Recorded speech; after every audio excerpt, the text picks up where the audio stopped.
जब कोई अपना ही जख्म देता है तो वो जख्म कभी नहीं भरता, बल्कि बीते हुए वक्त के साथ और भी ज्यादा गहरा होता चला जाता है। और जैसे जैसे वक्त गुजरता है वही जख्म एक सुलगता हुआ इतिहास बनकर उभरता है।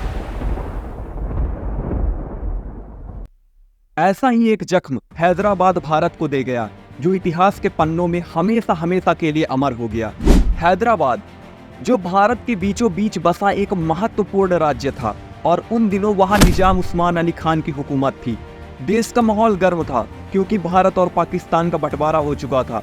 जहां भारत एकता की ओर कदम बढ़ा रहा था, वहीं हैदराबाद की निजाम की अलग ही डिमांड थी।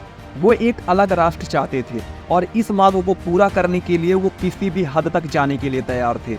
15 अगस्त 1947 जब पूरा भारत आज़ादी का जश्न मना रहा था, वहीं दूसरी तरफ हैदराबाद में एक अलग ही मातम छाया हुआ था। रजाकार नाम के एक संगठन का मुखिया कासिम राजवी आतंक का माहौल बना रहा था। कासिम राजवी अपने लोगों को हिंदुओं के खिलाफ भड़का रहा था।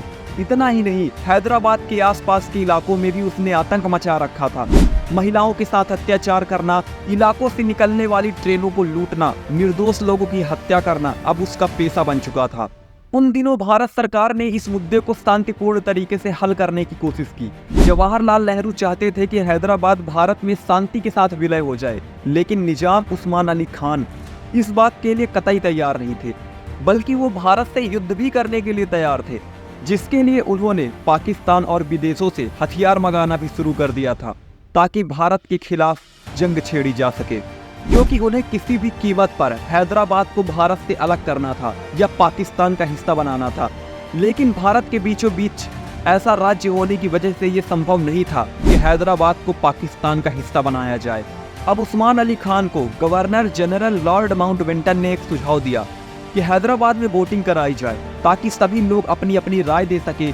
लेकिन निजाम ने इस प्रस्ताव को भी ठुकरा दिया, क्योंकि वो जानते थे कि हैदराबाद की 80% हिंदू भारत के साथ ही जाना चाहेंगे। लेकिन सरदार वल्लभ भाई पटेल इन हालातों को देखकर काफी चिंतित थे। उन्हें नेहरू की शांतिपूर्ण नीति पर आपत्ति थी। पटेल मानते थे कि हैदराबाद का मामला बातचीत से नहीं सुलझ सकता, और जल्द से जल्द इस मुद्दे का समाधान करना जरूरी है। उधर निजाम की जिद और आतंक दिन प्रतिदिन बढ़ता जा रहा था।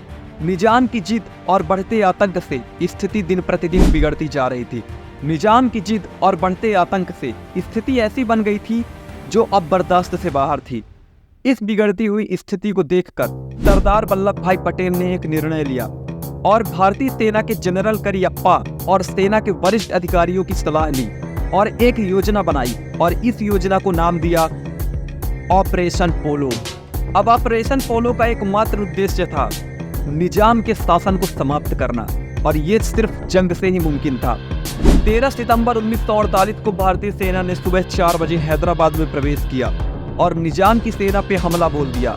और ठीक 5 दिन बाद 17 सितंबर 1948 को शाम 5 बजे डरे हारे थके निजाम ने युद्ध विराम की घोषणा कर दी और हैदराबाद को भारत का हिस्सा मान लिया। अब बात करते हैं कि आखिर क्यों निजाम उस्मान अली खान हैदराबाद को अलग देश बनाना चाहते थे।